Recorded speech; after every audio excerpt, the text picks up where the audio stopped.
பூர்த்தி செய்யப்பட்ட எஸ்ஐஆர் படிவங்களை சமர்ப்பிக்க டிசம்பர் 11ஆம் தேதி வரை கால அவகாசம் நீடிக்கப்பட்டிருக்கு. தமிழகம் உட்பட 12 மாநிலங்கள்ல எஸ்ஐஆர் எனப்படும் வாக்காளர் பட்டியல் சிறப்பு தீவிர திருத்த பணியை தேர்தல் ஆணையம் மேற்கொண்டிருக்கு.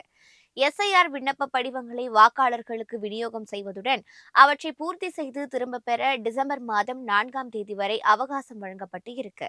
தமிழகத்துல மொத்தம் உள்ள 6,41,00,000 வாக்காளர்கள்ல 6,30,00,000 வாக்காளர்களுக்கு மேல் கணக்கெடுப்பு படிவம் விநியோகம் செய்யப்பட்டிருக்கு. பூர்த்தி செய்யப்பட்ட சுமார் 5,22,00,000 படிவங்கள் திரும்ப பெறப்பட்டு ஆன்லைனில் பதிவேற்றம் செய்யப்பட்டிருக்கு. இப்பணியில் ஏற்பட்டுள்ள நெருக்கடி காரணமாக தமிழகம், மேற்கு வங்கம், மத்திய பிரதேசம், உத்தரப்பிரதேசம் உள்ளிட்ட மாநிலங்கள்ல ஓட்டுச்சாவடி நிலை அலுவலர்கள் தற்கொலை செய்து கொண்ட நிகழ்வுகளும் அரங்கேறி இருக்கு.